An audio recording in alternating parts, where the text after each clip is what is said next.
Hello everyone, welcome back. In this video we are going to finish up PowerPoint number 3 of Unit 3 ASD. So in the last few videos of this PowerPoint we've talked about an EI balance and how there's an imbalance in ASD. Specifically we're looking at FXS patients. Now this is really only accounting for about 6% of total cases. So what contributes to the rest of the impaired circuit refinement of the remaining cases? And that's what we're going to talk about. So the main thing we're going to talk about is cell adhesion molecules, or CAMs. Specifically, we're going to look at neurexins and neuroligands. Okay, you will need to know the difference between those two. So CAMs, cell adhesion molecules, are expressed on both the presynaptic and postsynaptic membranes of neurons. And it's this transsynaptic binding of cognate CAMs that determine the identity and function of excitatory and inhibitory synapses. This is going to make sense in a minute when we take a look at an example. So CAMs help provide important cues for development of these synapses and refinement of the synapses. So whether they get pruned, whether they need plasticity or not, that kind of thing. So again, the two CAMs we are looking at are neurexins. So neurexins are located on the presynaptic membrane. They are identified by 3 different genes, NRXN 1, 2, and 3. Okay, so kind of looks like neurexin. Amazing. Then we've got neuroligands, and these are located on the postsynaptic membrane. There are 5 different genes that are identified for neuroligands. We've got NLG1, 2, 3, 4, and 4Y. So there's actually, we split these up because there's 2 different kind of types of neuroligands. We've got those on glutamatergic synapses, so this would be NLG1, 3, and 4, and also probably 4Y. 4Y is the newest one, so just don't ask questions. And then neuroligand 2 is on GABAergic synapses. So here is an example of what the synapse might look like. The blue line up here is that presynaptic membrane, and in that membrane we've got neurexins. Okay, so those are those cell adhesion molecules.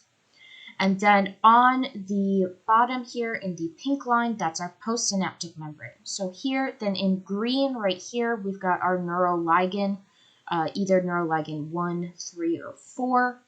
And that is because this is a glutamatergic synapse. So you know that because we've got AMPA receptors and NMDA receptors. Okay, and then over here we have an example with neuroligand 2, which is with a GABA receptors. Okay, so this is a GABA A receptor. Glycine receptors work similar. So this would be a GABAergic synapse. Okay, and you can see that they kind of connect. They don't directly connect, but you get it. They pair up nicely. So what do these do? And how is it connected to ASD? Well, looking at first just neurexin, so again, that's on that presynaptic cell.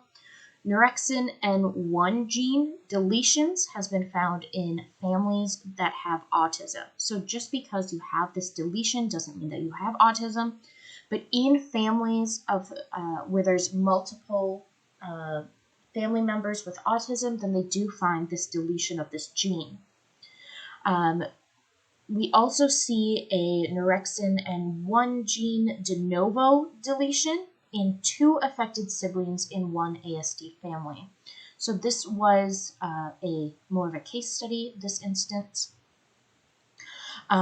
So again, we saw it in 2 affected siblings in just 1 family. So again, suggesting that this gene is involved. The neurexin 2 gene, we saw some truncation identified of this gene in ASD patients, specifically patients that have a history of schizophrenia in their family. And then Neurexin 3 gene, there's been deletions of this gene identified in 4 ASD individuals. One of them was a de novo deletion, while 3 of these deletions was inherited. So it doesn't look like, again, this deletions of these genes doesn't cause autism, but it definitely seems to increase the risk factor. Now let's talk about neural ligands. So again, these are the postsynaptic neurons. You'll notice that all of these that I'm talking about, it's really just NLGN4 and 3 that I'll be talking about. And remember that both of those are glutamatergic synapses. So we see that the NLGN4, there's a frameshift mutation found in 3 ASD siblings. So in a certain family, there had 3 children, all with ASD.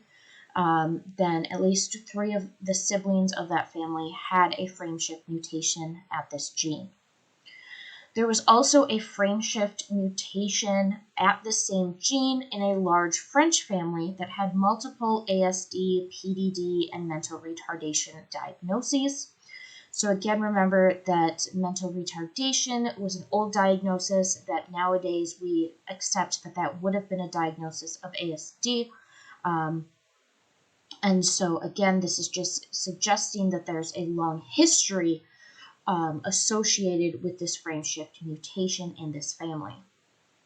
Then looking at the NLGN3 gene, then there's a point mutation at R451C in 2 ASD siblings.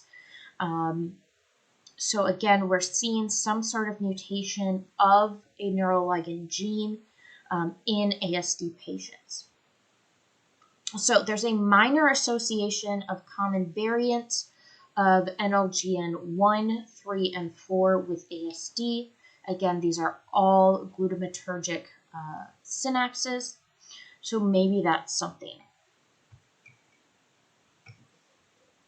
Okay, then what about this other molecule, synapsin? So synapsin is responsible for the organization of synaptic vesicles in both inhibitory and excitatory presynaptic terminals. Okay, so they're very important. My picture didn't turn out well, but synapsin is right here. Here it helps regulate that. So what role does synapsin play in ASD? So synapsin also has its own genes that's associated with it, CYN1 and CYN2. We see that there's some CYN1 nonsense mutations identified in 2 families that are very large and have a history of epilepsy, learning difficulties, and ASD diagnoses. So these nonsense mutations are causing insertions of a stop codon and premature termination of protein synthesis, if you don't remember what a nonsense mutation is. And then these are the specific nonsense mutations found in this family. Then there's also been found in other patients the SYN1, a missense mutations at these locations was found in 6 different patients with ASD, epilepsy, or both. And a lot of these studies, then they're looking at both ASD and epilepsy because, again, many patients with ASD, especially severe ASD, have a comorbidity with epilepsy or some sort of seizures. Looking at the SYN2 gene, then again, we have found some mutations in ASD patients. So in 3 ASD male patients, we found frameshift and missense mutations at the SYN2 gene. When looking in mice, then we've seen that some SYN variants are expressed in mice models that produce behavioral aspects of ASD. So we are looking at creating some kind of variant at this gene to produce a new mouse model of ASD. But this is in early stages, and we still have to work this out because you can see that these are pretty small numbers. In general, these tend to be more of case studies or just more very early on studies that we need more evidence to say whether or not this is actually something that's causing ASD or has a positive association with. So this has led to what we call the synaptic refinement hypothesis of ASD. So here then we've got evidence of conserved genetic risks that affect synaptic strength, organization, and refinement in ASD. So we've pretty much taken the connectivity hypothesis, narrowed it down to the missed window hypothesis or theory. Remember, that's about the critical period. And then to the EI balance hypothesis, saying that there's some imbalance there. And now we have the synaptic refinement hypothesis. So here, then we say deficits in the synaptic development lead to an EI balance in ASD that results in impaired development during the critical periods and persistent deficits in connectivity underlying the behavioral changes. So the synaptic refinement hypothesis is built upon these three past hypotheses we talked about.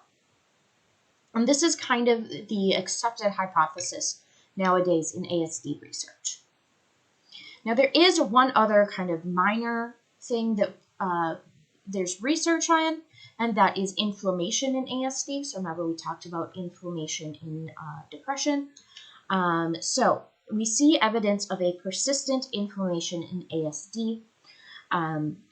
So we see an increase in microglial activation. We see astrocyte hypertrophy.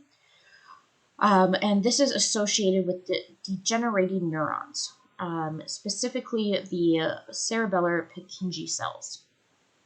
Okay, so that these pictures are really just showing the microglial activation increase and the astrocyte hypertrophy. That's this.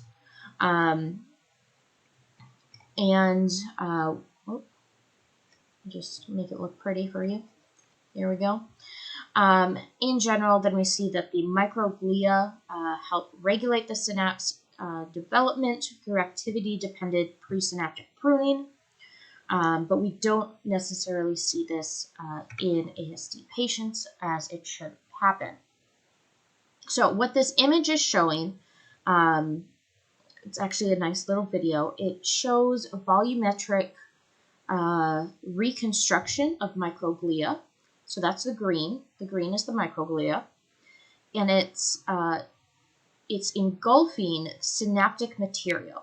So red dots is low activity synapses, while blue are high activity synapses.